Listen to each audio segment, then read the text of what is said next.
Olá, amigos. Eu sou Carlos Reis e hoje é 27 de novembro de 2022.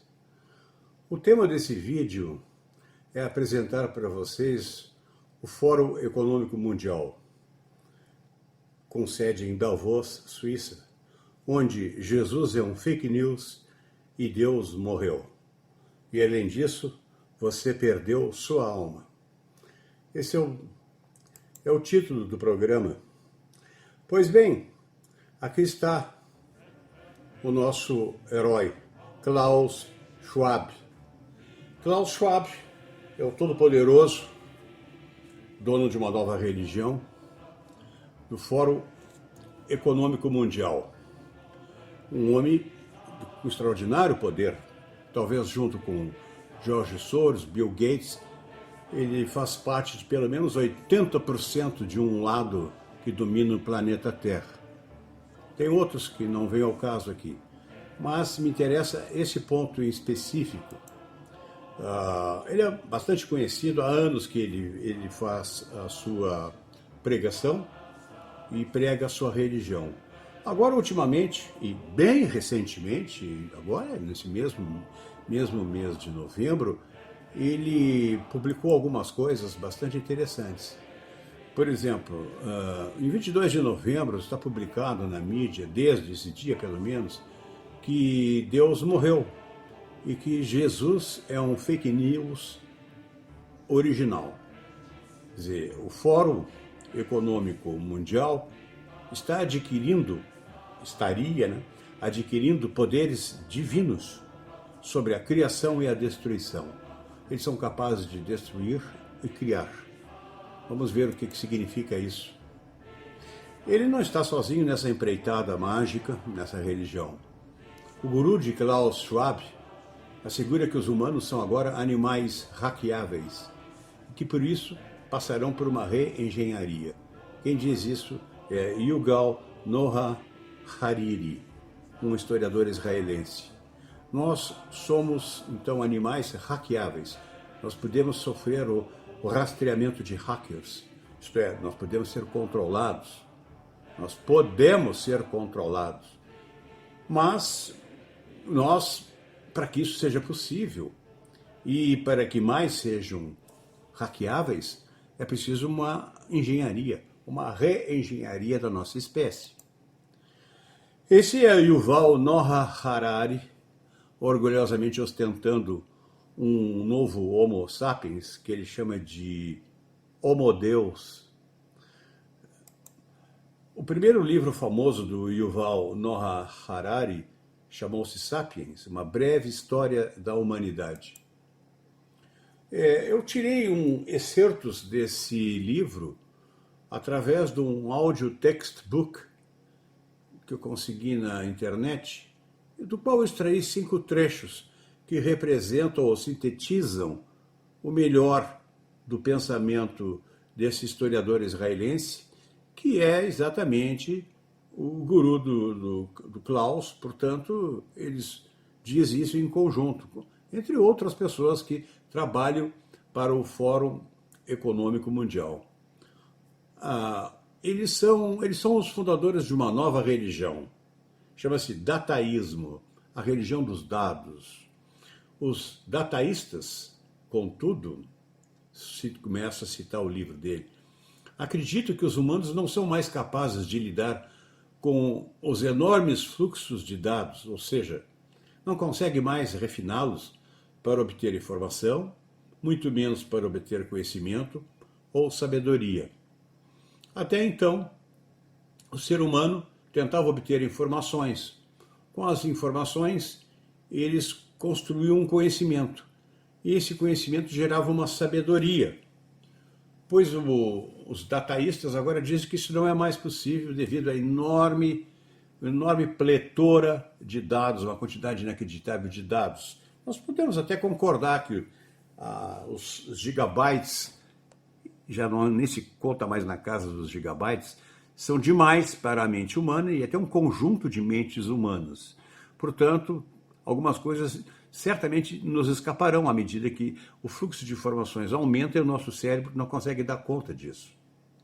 Mais adiante no texto, no livro, ele diz: o trabalho de processamento de dados deveria, portanto, ser confiado a algoritmos eletrônicos, cuja capacidade excede muito a do cérebro humano. Os dataístas preferem depositar sua confiança em megadados, em algoritmos computacionais. Aqui é hora também de dizer que a premissa desse pensamento é que existem dois tipos de algoritmos. Um do mundo biológico e o outro do mundo computacional, portanto matemático, físico. Esses algoritmos, que a gente vai reconhecê-los melhor através da inteligência artificial, esses algoritmos é que nós devemos confiar neles, porque eles têm uma capacidade quase infinita para absorver dados e processá-los. Vamos adiante. Um trecho a seguir diz assim: os cientistas políticos também interpretam cada vez mais as estruturas políticas humanas como um sistema de processamento de dados. Tudo é sistema de processamento de dados. Sob essa ótica, cabe todo o conhecimento humano, todo o saber humano, todas as atividades humanas, especialmente as de mando, as das tomadas de decisões que nós utilizamos há séculos e que agora chegou um momento que nós não podemos mais ter confiança nesse lento processamento, já que o processamento das leis, das constituições, todo o sistema intelectual montado é lento demais e paradão demais. Ele tende a ser cláusula pétrea, ou se não pétrea, quase isso, e perde de longe. É uma tartaruga diante da lebre do conhecimento que vem dos algoritmos computacionais.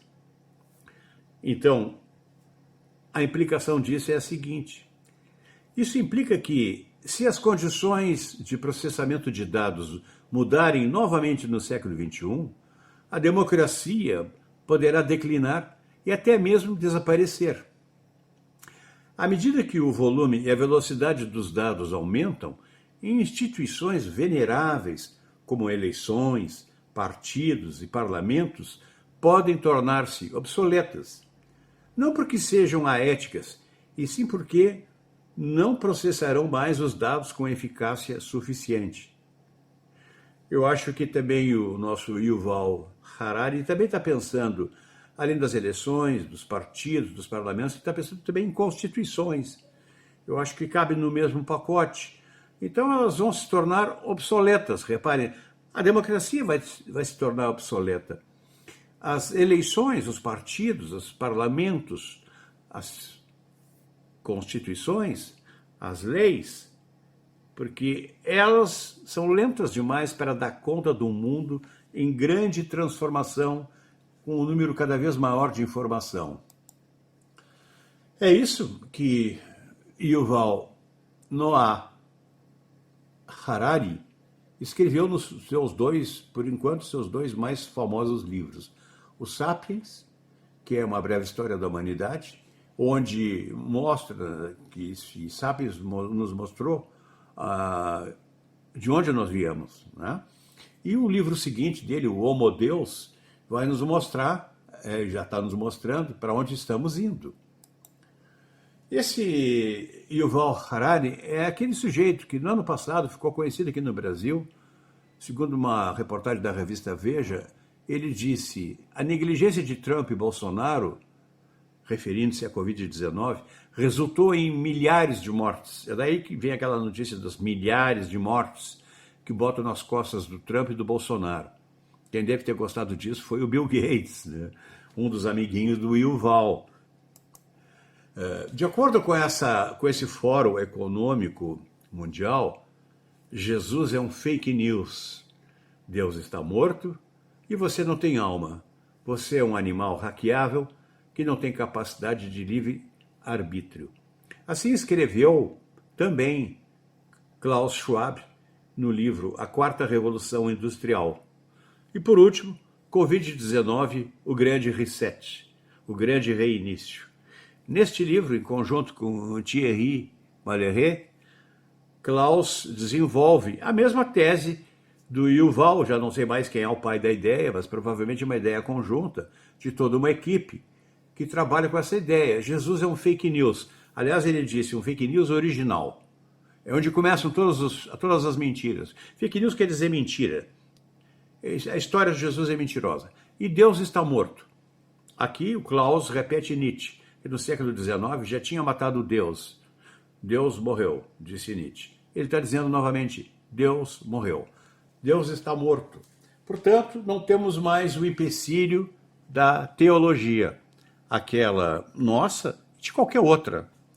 Ele agride especialmente o cristianismo, mais notadamente o cristianismo, e desfaz o homem de qualquer atributo divino e esvazia o homem dizendo, afirmando que ele não tem alma, ele não tem espírito, que ele é uma máquina de processar dados muito, muito, muito lenta, que precisa ser substituído imediatamente.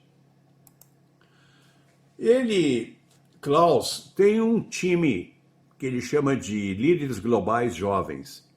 Ele anda na companhia de Emmanuel Macron, da França, Leonardo DiCaprio, aquela menina sueca que luta pelo meio ambiente, o nosso Justin Trudeau, do Canadá, a primeira-ministra da Aotearoa, como se chamava a Nova Zelândia há 16 mil anos atrás, a Jacinda Ardern.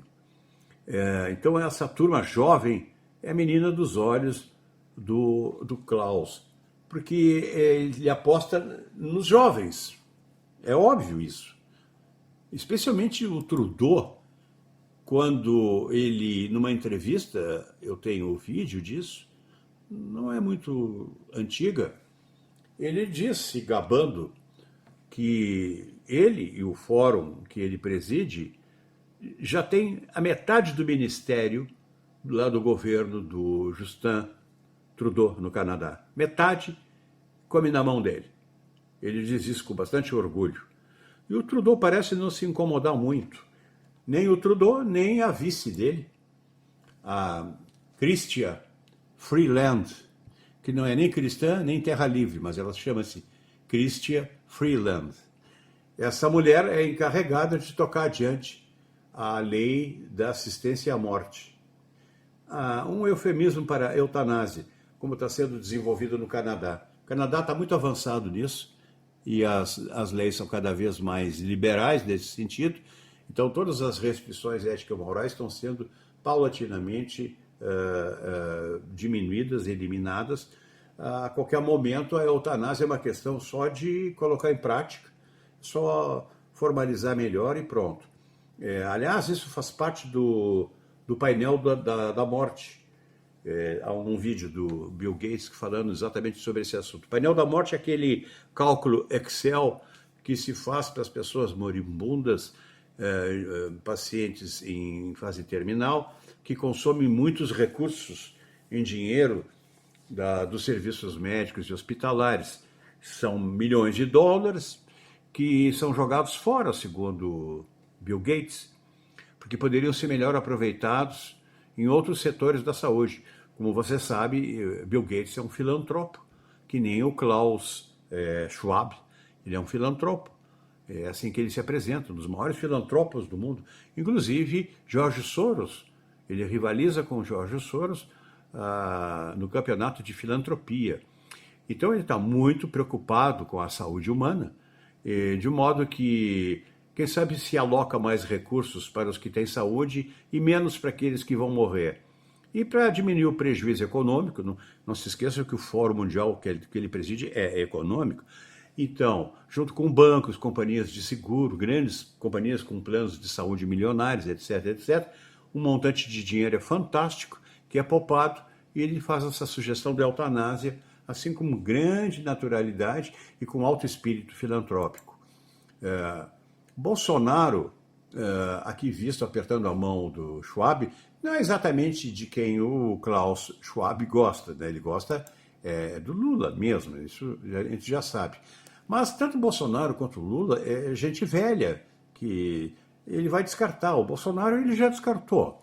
Agora, o Lula ele vai descartar também, porque ele não precisa do Lula. O Lula é que precisa dele. Então, assim que Lula assumir o poder vai cair direto nas mãos do Klaus e de outros, os mesmos ou outros sócios no mesmo empreendimento. O nosso vice-presidente, general Hamilton Mourão, também é muito bem-vindo em Davos, na Suíça, onde ele discursa maravilhosamente bem sobre a Amazônia. O general Mourão sabe tudo de Amazônia, né? Ele canta a Amazônia com um grande fervor patriótico. Ele tanto canta que isso vira uma música maravilhosa para os ouvidos do Fórum Econômico Mundial e outros fóruns não tão econômicos assim. Então, o que nós temos agora é que existe um Fórum Econômico Mundial onde esses seus integrantes, suas lideranças, se tornaram quase divinas. Eles têm poder da criação e da destruição. A gente já está vendo a grande obra dessa gente. Então, assim, chegamos a um ponto em que o planeta, como eu disse antes, se nós dividirmos em 3 partes, uma parte, certamente, tem um peso significativo, esse Fórum Econômico Mundial, deve ser 80% ou 70%, daquilo que teria um antagonismo. Esse antagonismo estaria do lado da China e da Rússia. Lá não existe Fórum Econômico Mundial, porque lá o furo é mais embaixo. Era esse o recado que eu queria deixar para vocês, que quando a gente conhece bem assim os fundamentos desse pensamento, dessas agendas que vêm do Fórum Econômico Mundial, a gente sabe o que está acontecendo no Brasil, na Argentina, no Peru, na Bolívia, na Venezuela, em vários países africanos, nos Estados Unidos parcialmente, Alemanha, com algumas resistências aqui e acolá, né, como eu disse, que vem da influência de outros blocos de poder do planeta. Mas o que nos toca, América Latina, por exemplo, o Fórum Econômico Mundial é o verdadeiro gestor da América Latina. Ele mexe os pauzinhos, ou mexe os fiozinhos que conectam os fantoches, os bonecos, mas também não estão atrás de cortina nenhuma. Hoje tudo isso é bastante claro. Qualquer pessoa pode entrar no YouTube e acessar os documentos do Fórum Econômico Mundial. É isso aí que eu mostrei para vocês. Esse era o recado de hoje. Muito obrigado.